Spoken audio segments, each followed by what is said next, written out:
अब हम चलते हैं हमारी दूसरी किताब पे, which is power of the subconscious mind by doctor Joseph Murphy. And we are doing the relations wala chapter, and the next topic is the practice of empathy in human relations. Empathy का मतलब होता है सामने वाले के shoes में, उनकी जगह पे रह के सोचना. जैसे अगर हम पे किसी ने कुछ ऐसे बोला, हमको बुरा लगा, लेकिन हम अगर उनकी जगह होते तो शायद उनकी सिचुएशन, उनकी प्रॉब्लम्स के साथ शायद हम भी ऐसे बिहेव करते, मे बी इवन वर्स. या तो एम्पैथी का मतलब होता है किसी और की जगह अपने आप को रख के सोचना. And Rekha is reading for us. Are you there on the call, Rekha? Yes, ma'am. Good And morning. you're reading for the first time? Very first time, ma'am. Oh, how nice. Welcome and congratulations. You could take this plunge. Thank you so much, ma'am. Thank you. Good morning, ma'am. Good morning, everyone. The practice of empathy in human relations. A girl visited me recently stating that she hated another girl in her office. She gave as her reason that the other girl was prettier, happier, and wealthier than she, and in addition was engaged to the boss of the company where they worked. One day after the marriage had taken place, the crippled daughter, that means by a former marriage of the woman whom she hated, came into the office.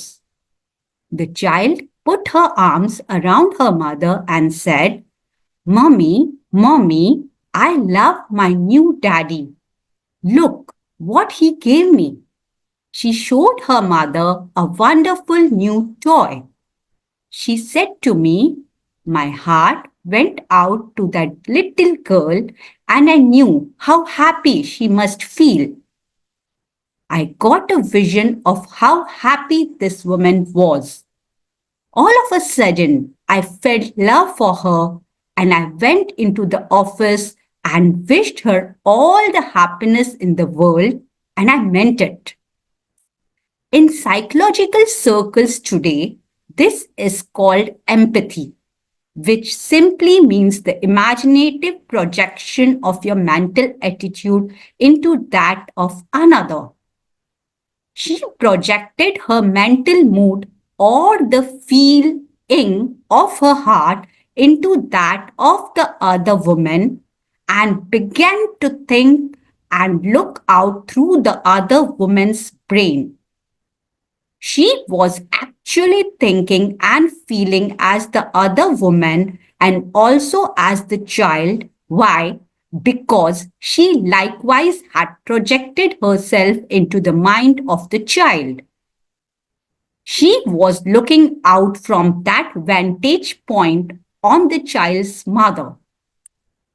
If tempted to injure or think ill of another, project yourself mentally into the mind of Moses and think from the standpoint of the Ten Commandments.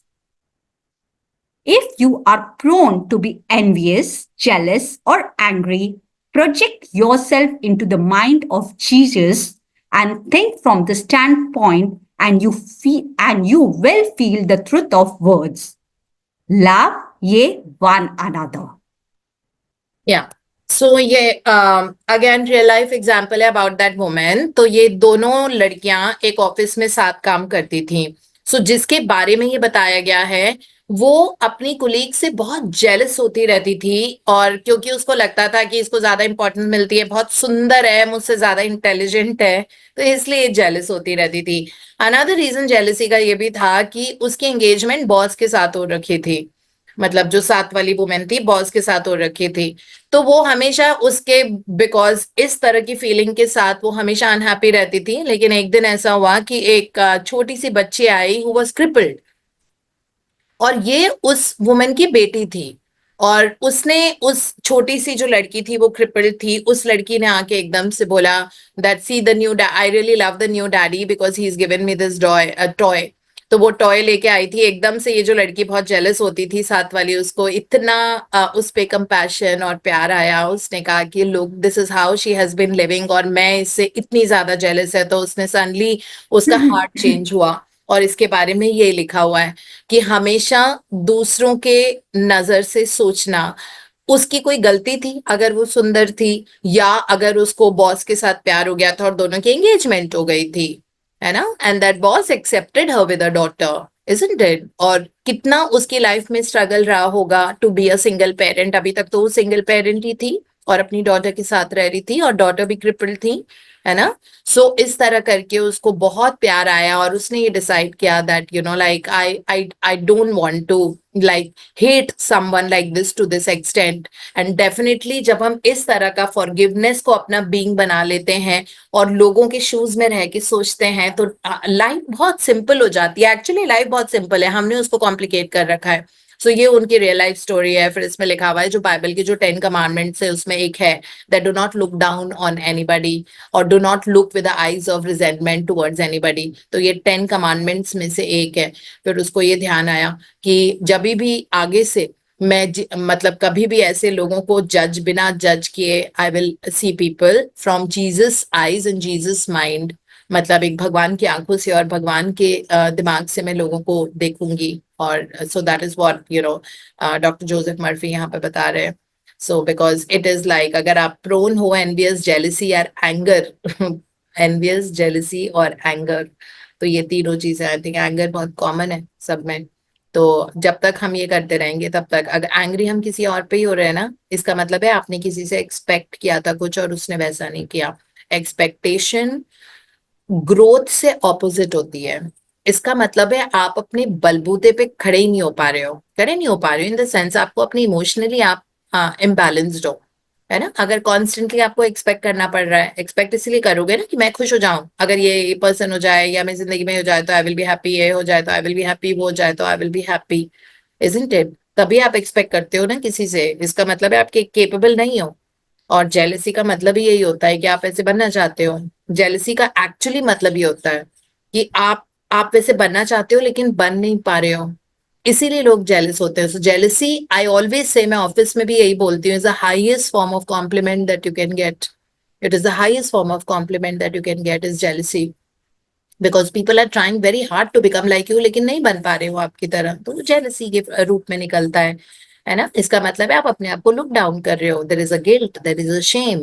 तो ये जो सारी feelings होती है ये पूरी जिंदगी में आती हैं, इसलिए बहुत जरूरी है अपना मस्त रहो, बिंदास रहो, खुश रहो, मौजे करो, है ना। जिंदगी में यही करने आए, एंड से thank you for everything between heaven and earth जैसे आज ही सीखा है हमने। हाँ जी। Yes. Appeasement never wins.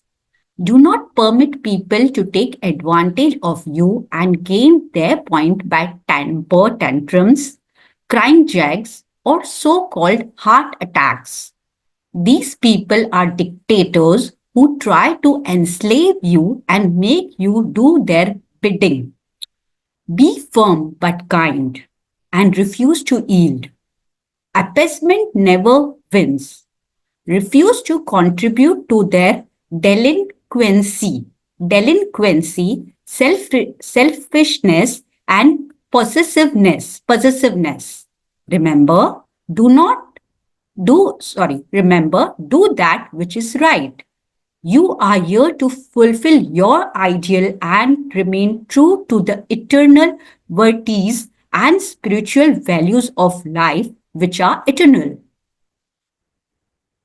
Give no one in all the world the power to deflect you from your goal, your aim in life, which is to express your hidden talents to the world, to serve humanity, and to reveal more and more of God's wisdom, truth, and beauty to all the people in the world.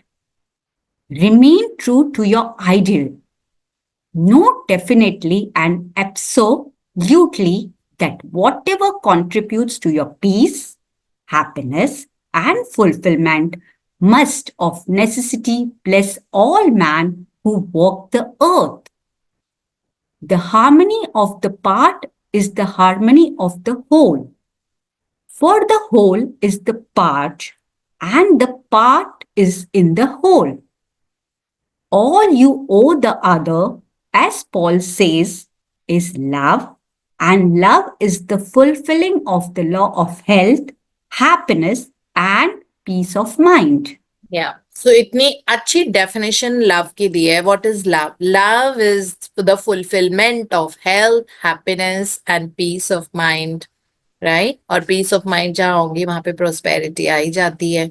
Piece and prosperity are considered to be one. इसीलिए हमने ये add किया था ना, I am at peace with myself, with everyone and with the whole world, because where so Bible का quote जो है, that peace within thy heart yields prosperity within thy palaces. ये बाइबल में लिखा हुआ है. तो जहां पीस होता है वहीं प्रोस्पेरिटी होती है. ये बहुत इंपॉर्टेंट टॉपिक है जो अभी हमने पढ़ा है ना. इसमें ये बताया हुआ है कि अपनी आइडेंटिटी को बहुत स्ट्रांग रखो. बहुत सारे लोग जिंदगी में आएंगे जो आप चाहते हो, जो आपका स्किल है वो आपको करने नहीं देंगे, वो आपको दबाने की कोशिश करेंगे. लेकिन इसमें लिखा हुआ है डॉक्टर मर्फी ने, that do not yield to them, यानी कि उनके सामने झुको मत. अगर जिंदगी में आपको पता है कोई चीज करने से आपको खुशी मिल रही है या किसी और के लिए आप कंट्रीब्यूट कर पा रहे हो अपने तरीके से, तो आप उनके सामने झुको मत. आप इसी पर्पस के लिए पैदा हुए हो and you have to do it.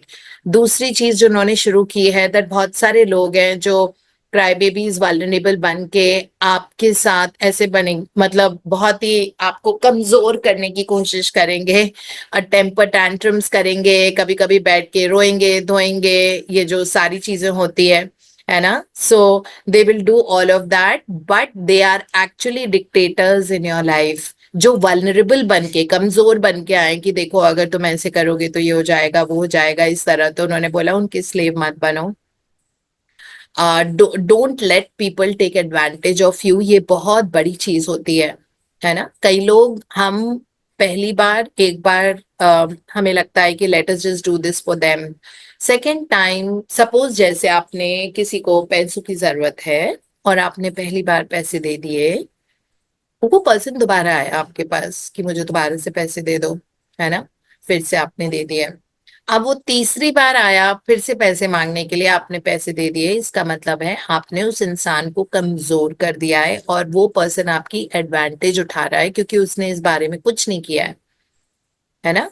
सो इसका मतलब है, जो मैं हमेशा बोलती हूँ, इंसान को फिश करना सिखाओ. ये कोट है, teach the person how to fish rather than giving the fish every day, because if you teach the person how to fish, he will be able to fill his stomach every day. But if you give the fish, you can feed him only one day, right? इसका मतलब है इंसान वो capable ही नहीं होगा जब तक आप उसका रास्ता बहुत इजी करते जा रहे हो.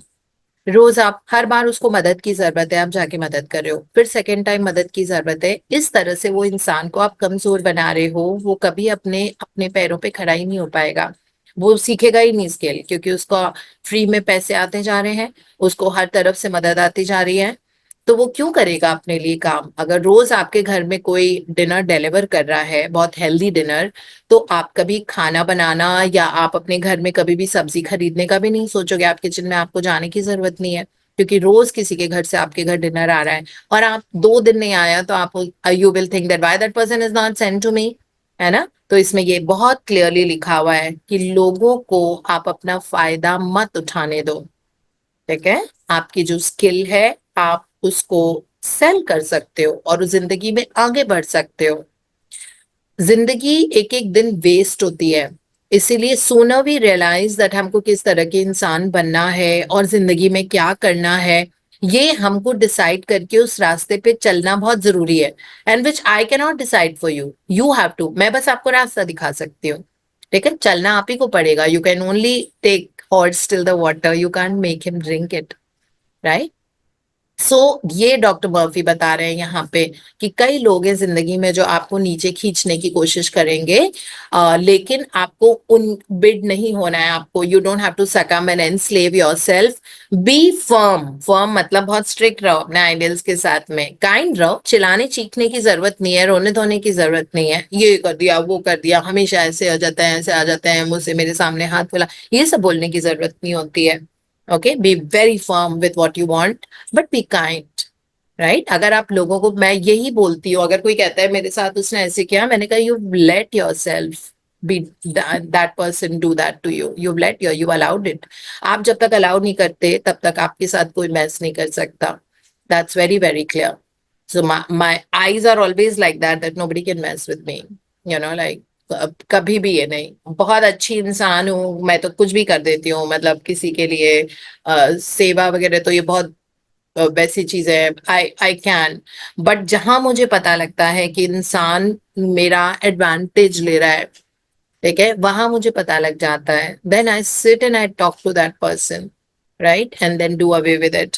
और अगर आपको कोई आपसे मिसबिहेव कर रहा है और लगातार करता जा रहा है, बिकॉज आप अलाउ कर रहे हो, राइट, अब अलाउ कर रहे हो. अलाउ कैसे करोगे? Bye reacting back. जैसे अगर किसी ने कुछ बोला जो मुझे अच्छा नहीं लगा, मैंने भी उसको वापस मुड़ के बोला और बहुत गुस्से में बोला, ठीक है, इसका मतलब है मैंने उनको अलाउ किया है.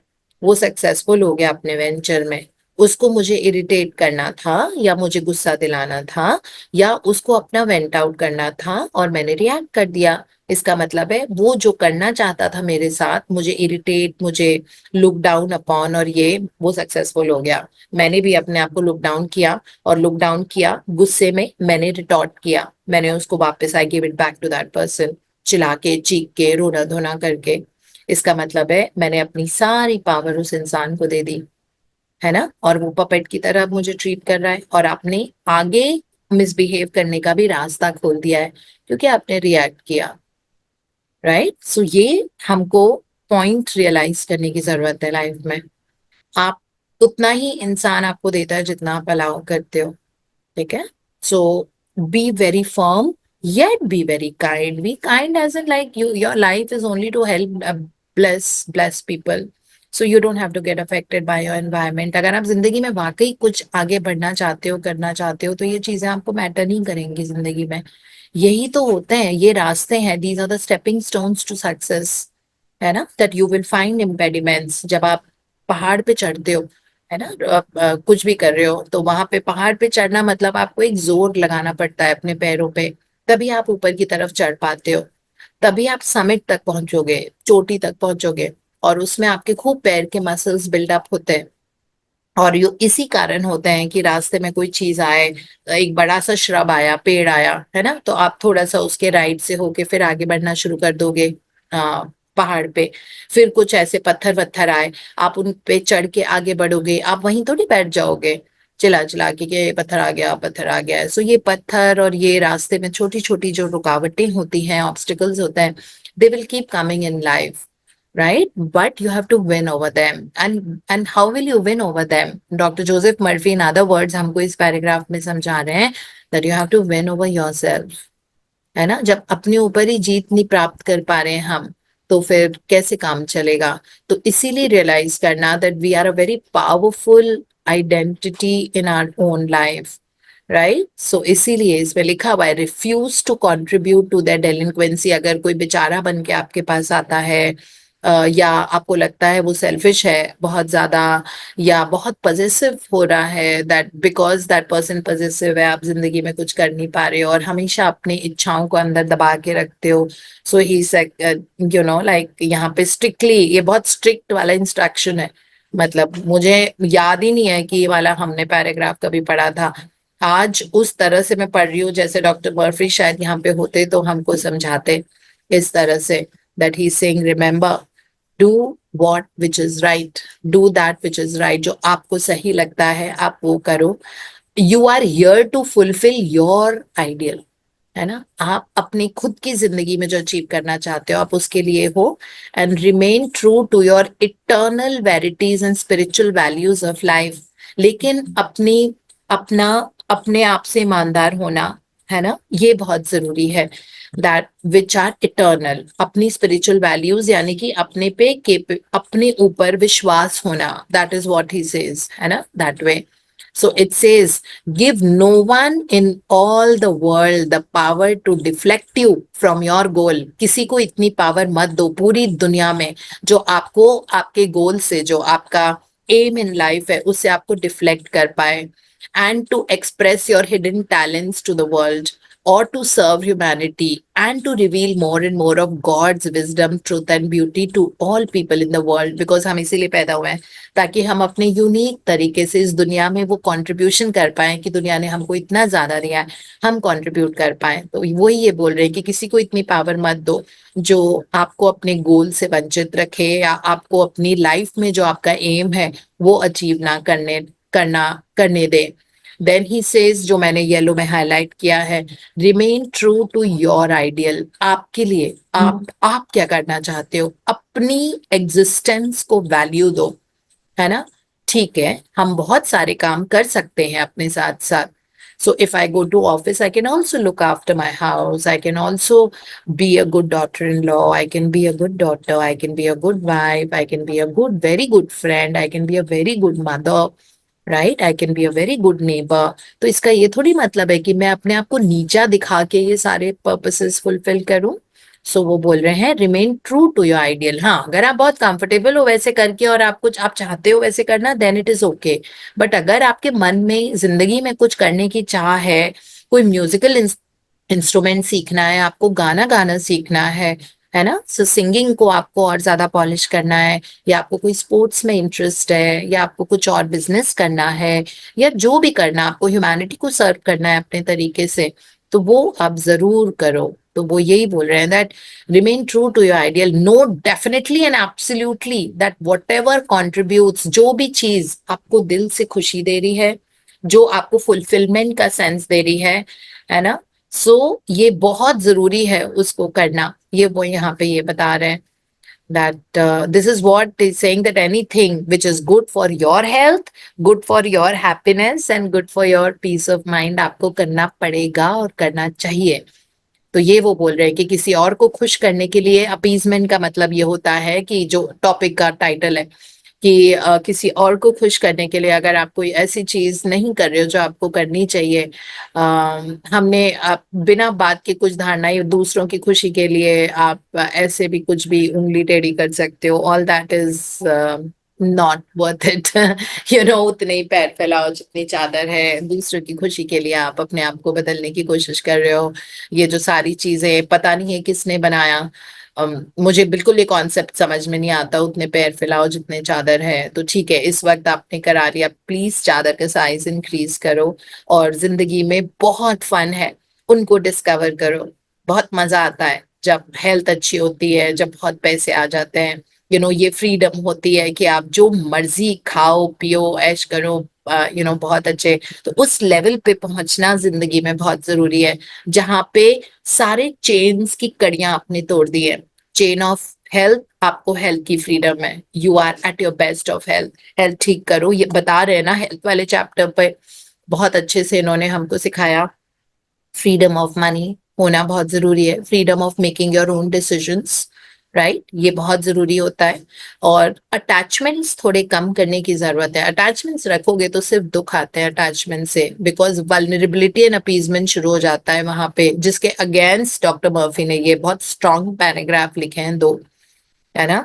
सो अगर अब बहुत प्यार और एम्पैथी रखो, बहुत ज्यादा प्यार और empathy, but attachment below the line है, राइट। अगर आपको कुछ करना है और आपको लग रहा है I will not be able to do without that, without this person और समथिंग, या कुछ ऐसे, मतलब इतना ज्यादा कि ये पर्सन अगर नहीं वो ये ना करे तो मैं कुछ नहीं जिंदगी में कर पाऊंगी, तो अगर ऐसा वाला सोच है तो फिर ये अटैचमेंट होती है। अटैचमेंट एंड डिपेंडेबिलिटी को कम करने की जरूरत है, राइट, नहीं तो आप जिंदगी में कुछ नहीं कर पाओगे, बिकॉज अटैचमेंट से कभी भी सुख नहीं आता है।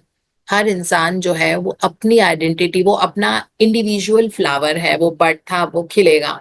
आप एक अलग फ्लावर हो जिसका कलर अलग है, आप खिलोगे, ठीक है। तीसरा है लाइक अटैचमेंट्स, इवन उस तरह की attachment, love for the children is very different from being attached to the children, right.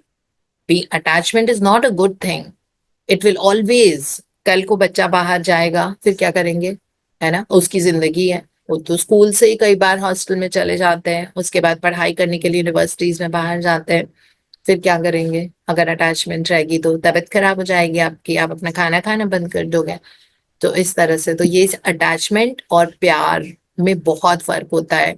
अगर अटैचमेंट है तो you will not be able to break free. Subconscious mind में आप जकड़े हुए रहोगे और जिंदगी में आगे नहीं बढ़ पाओगे। सो ये चीजें हमको रियलाइज होनी बहुत जरूरी है, and that is it. And thank you Rekha, you have a beautiful voice and the way you read is like really amazing.